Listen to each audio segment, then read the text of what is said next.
Skip చేయకుండా video చూడండి. 22 మే Friday అయితే బైబిల్స్ గివ్ వేస్తా అని చెప్పాను. ఎవరైతే ఫుడ్ డిస్ట్రిబ్యూషన్ ప్రోగ్రామ్ లో పార్టిసిపేట్ చేస్తారో 6 మెంబర్స్ కి బైబిల్స్ గిఫ్ట్ ఇస్తానని చెప్పాను. ఈ బ్రదర్ అయితే నామం నుంచి వచ్చారు. మనం అయితే బైబిల్ గివ్ ఇవ్వడం అయితే జరిగింది. అండ్ బైబిల్ ఎలా యూజ్ అవుద్ది, ఈ స్టడీ బైబిల్ ఎలా చదవాలని క్లియర్ గా ఎక్స్ప్లెయిన్ చేశాను. 16 ఇయర్స్ నుంచి ఈ ఫుడ్ డిస్ట్రిబ్యూషన్ ప్రోగ్రామ్ అయితే కండక్ట్ చేస్తున్నారు. ఒకసారి వాళ్ళు మాట్లాడింది.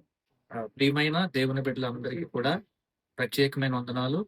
మరి పేదల పరిచర్య, మరి జేజీఎం, మరి రావణపాలెం నాగులపల్లి సంఘం వారిచే 16 సంవత్సరాల క్రితము ప్రారంభించబడింది. మరి ఆ రోజు నుండి మరి ఆగకుండా ఈ పరిచర్య ప్రతి శుక్రవారం కూడా దేవుని కృప వల్ల ఇది ముందుకు కొనసాగుతా ఉంది. ఈ దినం మరి పేదల పరిచర్యకు వచ్చిన మరి బ్రదర్స్ అందరికీ కూడా మరి సాలోం క్రిస్టియన్ మరి బుక్ స్టాల్ మరి మేనేజ్మెంట్ అయిన మరి సురేష్ గారు మరి బైబిల్ మరి ఫ్రీగా డొనేట్ చేయడం జరిగింది.